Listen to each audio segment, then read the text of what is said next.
de Dieu, Shalom. Nous voici à notre autre numéro sur ma prière, ma destinée. Nous sommes en train de voir un peu l'impact de la prière dans la destinée d'un individu, d'une famille, d'une société et d'une nation. Et ça, nous avions vu le texte de Psaume 31, verset 16 qui dit « Mes destinées sont dans ta main ». Aujourd'hui, nous allons voir encore, et nous nous sommes attelés à définir destinée. Mais nous n'avons pas encore défini la prière. N'oublions pas que nous sommes dans une école. Et la Bible dit dans Luc 1, enseigne-nous à prier. Et nous avons dit que la prière qui impacte la destinée d'un homme, ce n'est pas une prière, c'est une prière des initiés, de ceux qui sont formés, de ceux qui sont... C'est une prière apprise. Quand tu apprends une prière, quand tu apprends, tu connais, tu comprends pourquoi tu pries. La compréhension est très importante pour l'application d'une révélation. Et nous voyons ici la prière, la définition de la prière. La prière, chaque jour nous aurons une définition différente de la prière. Aujourd'hui, la prière, c'est la négociation entre l'homme et Dieu. Il y a une négociation entre de l'homme envers Dieu pour une faveur, un droit ou pour la réalisation d'une promesse, pour une faveur. Tu négocies avec Dieu. La prière, on nous a appris que la prière c'est le dialogue avec Dieu. Mais ici je parle de la prière comme une négociation. Tu négocies avec Dieu. Et dans les négociations, il y a des termes qu'on utilise. Et les termes qu'on va utiliser, soit c'est une promesse que Dieu avait accomplie, soit nous voulons tout juste une faveur, soit c'est nos droits que nous réclamons. Nous allons voir la prochaine fois comme la prière étant une réclamation. Mais aujourd'hui, c'est une négociation de l'homme envers Dieu. Alors, aujourd'hui, notre texte de base, c'est le livre de Genèse. Comment aller dans les psaumes sans pour autant parler du commencement de Genèse? Et nous allons prendre le premier patriarche. Pas le premier, l'un des patriarches, l'homme de la foi, le père de la foi, Abraham. Nous allons voir une histoire dans la Bible, mais qui va nous donner des leçons très importantes. C'est dans Genèse 20, la Bible, dans les 7 premiers versets et les versets 17 à 19. La Bible dit ceci. Abraham partit de là pour la contrée du Midi. Il s'établit entre Kadès et Shur et il fit un séjour à Guérar. Abraham disait de Sarah, sa femme, c'est ma sœur. Abimelech, roi de Guérar, fit enlever Sarah. Alors Dieu apparut en songe à Abimelech pendant la nuit et lui dit, Abimelech, voici tu vas mourir à cause de la femme que tu as enlevée, car elle a un mari. Abimelech, qui ne s'était point approché d'elle, répondit, Seigneur, ferais-tu périr même une nation juste? Ne m'a-t-il pas dit, c'est ma sœur, et elle-même a-t-elle pas dit, c'est mon frère? J'ai agi avec un cœur pur, avec des mains innocentes. Dieu lui dit en songe, je sais que tu as agi avec un cœur pur. Aussi t'ai-je empêché de pécher contre moi. C'est pourquoi je n'ai pas permis que tu la touchasses. Maintenant, rends la femme de cet homme, car il est prophète. Il priera pour toi et tu vivras. Mais si tu ne la rends pas, sache que tu mourras, toi et tous ceux qui t'appartiennent. Ici, c'est une histoire assez sombre. Nous sommes au 20e chapitre du livre de Genèse qui vient avant la naissance d'Isaac, qui est dans le 21e chapitre. Tout juste avant que Isaac naisse et tout juste après que les 3 hommes et que Dieu puisse avoir visité Abraham physiquement, qui se trouve dans Genèse 18. Et là, nous voyons Abraham faire un séjour dans le pays de Guérar. Et il avait dit à sa femme Sarah, ne dis pas que tu es mon épouse, dis que tu es ma sœur. C'est ce qui a été fait. Mais voilà que ce que tu crains, ce qu'Abraham craignait arriva. Le roi Guérar prend Sarah comme sa femme. Je donne une parenthèse. La plupart des temps, c'est très important, nous avons des craintes. Nous avons des craintes, nous avons des préoccupations. Mais n'oublions pas que dans le livre de Job, on nous dit, ce que je crains, c'est ce qui m'arrive. Des fois, ce qui nous arrive n'est pas seulement l'objet ce n'est pas seulement l'objet des sorciers ou d'autres choses. Ce qui nous arrive, c'est l'objet de notre crainte, de nos peurs.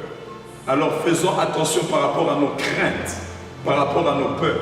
Et c'est pourquoi la peur, ce n'est que le négatif, ce n'est que l'aspect.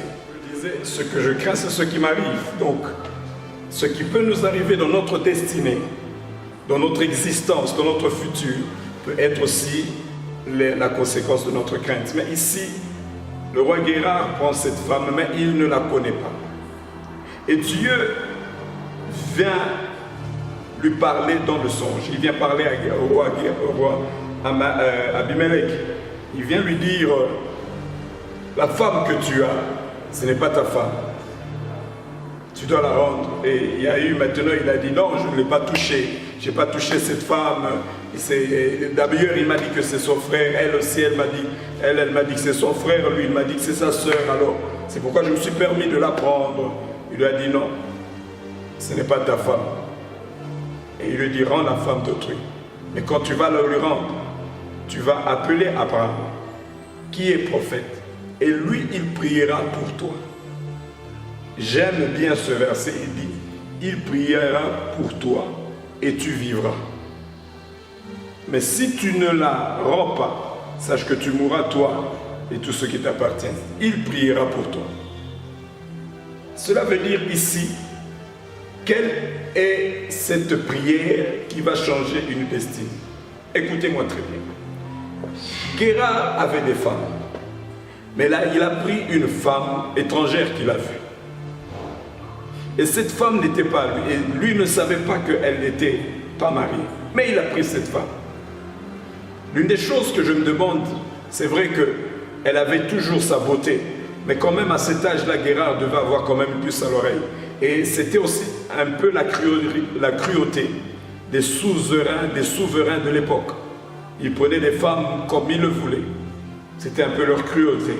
Et là, déjà, il y a une erreur dans le choix. Et aussi, Abraham, qui ment. C'est un mensonge, la Bible est claire. Il a menti. C'est vrai que c'était une proche parente, mais c'est sa femme. Et là, déjà, il y a déjà la destinée qui va vers une mauvaise voie. Il y a déjà l'existence qui est déviée. Pourquoi? À cause des mensonges, à cause des mauvais choix. Et c'est qu'est-ce qui allait se faire? Abraham allait vivre, allait avoir certains privilèges, mais avec un mensonge. Et maintenant, il fallait quelque chose qui va corriger cette erreur. C'est Dieu qui entre en jeu. Et il dit, remets cette femme. Mais pour que tu puisses vivre, il faut que cet homme prie pour toi. Et c'est plus tard que nous connaîtrions que le malheur était entré dans la maison d'Abimelech. Il y avait déjà des mauvaises choses. Et la Bible nous montre que, après la prière d'Abraham, dans le verset 17, Abraham pria Dieu et Dieu guérit. Cela veut dire qu'il y avait une maladie qui est entrée. La maladie, quand elle entre dans le corps d'un homme, c'est pour l'amener à la mort. La maladie, quand elle entre dans le corps d'un homme, c'est pour détruire. Et maintenant, la destinée dans la famille d'Abimelech et même dans la nation était détruite. Parce que nous allons voir que l'erreur qu'avait fait Abimelech avait des conséquences collatérales, une conséquence bien sûr. Il y avait des conséquences, si on peut dire des effets d'entraînement. Nous allons voir les effets d'entraînement dans une prochaine séance. Ici, qu'est-ce qu'on dit? Elle pure sa femme et ses servantes, et elle pure enfanter. Car, verset 18, car l'Éternel avait frappé de stérilité toute la maison d'Abimelech. Cela veut dire, dans la maison d'Abimelech, il y avait une stérilité. Le choix qui a été fait a détruit. Et maintenant, il fallait que quelqu'un prie afin que la stérilité soit stoppée. Et c'est là où la prière d'Abraham a réellement changé la destinée. la destinée était entrée, il y avait une déviation de destinée, il y avait eu une destruction de la destinée, il y avait eu une fin, parce que la stérilité c'est quoi? C'est mettre fin à la continuité. Quand il y a quelque chose qui est stérile, il n'y a plus de continuité. Quand il y a la stérilité, l'homme, il n'y a plus de procréation. Quand il y a la stérilité, quand une terre est stérile, c'est que cette terre ne peut pas donner naissance, ne peut pas donner, il ne peut pas y avoir agriculture, il ne peut pas y avoir la fécondité ou des plantes. C'est un peu ça, et c'est ce qui est arrivé. La maison d'Abimelech était à mais il fallait qu'un homme prie. Bien-aimé, je bénis Dieu parce que la prière, elle arrête la stérilité. Et la prière, réellement, c'est ça, ma prière, ma destinée. La prière d'Abraham a changé la destinée, a eu un impact favorable envers la destinée d'Abimelech et de sa maison, même ses serviteurs. C'est pour vous dire que les mauvais choix qu'une personne peut faire, ça peut affecter. Mais la prière peut corriger. La prière a redonné une nouvelle chance. La prière a redonné la fécondité. Et je prie que la prière redonne ce que toi tu avais perdu. Ils avaient perdu la fécondité, mais la prière leur a donné. Oh bien-aimé, c'est quelque chose de très capital. Ma prière, ma destinée. C'est la prière, c'est seule la prière à redonner une destinée à Abimelech. Sinon, ça serait sa fin. Bien-aimé dans le Seigneur, je ne sais pas ce qui voulait mettre fin à ta vie. Ce qui voulait mettre, quelle est cette maladie? Je parle même de cette maladie qui est en train de vouloir mettre, qui a mis fin à plusieurs vies. Qui a mis fin à plusieurs vies, cette pandémie. Mais grâce à la prière, car la Bible dit, la prière fervente du juste a une grande efficacité. La prière fervente du juste change la destinée. La prière fervente du juste donne des résultats. Et eux qui ne donnaient plus de résultats, qui ne donnaient plus de fruits, qui étaient devenus stériles grâce à la prière d'un homme, Abraham a prié Dieu et Dieu leur a redonné. Ils ont redécouvert leur destinée. Dieu leur a réorienté leur vie. J'aimerais dire la prière a un grand impact. Et c'est ça notre appel. Notre appel, le peuple de Dieu, l'Église du temps de la fin, a un grand appel. C'est de prier. C'est de prier et de continuer à prier. Afin que la destinée de ta famille change, tu dois prier. Afin que la destinée de ta vie change, tu dois prier. Afin que la destinée de notre nation, le Congo, change, nous devons prier. Afin que la destinée de ce monde puisse changer, nous devons prier. Bien-aimés dans le Seigneur, n'oublions pas, nos destinées sont entre les mains du Seigneur. Si elles ne sont plus entre les mains du Seigneur, grâce à nos prières, nos destinées peuvent être entre ses mains et nous allons être restaurés. Nous allons vivre encore la joie de vivre. Oh bien-aimé, il y a une chose, n'oublie pas, la seule chose qui te reste, c'est la prière. Que Dieu vous bénisse. Shalom, shalom près de vous. N'oubliez pas ma prière, ma destinée. La prochaine fois, nous allons aller dans la prière encore et nous allons appliquer cela. Que Dieu vous bénisse.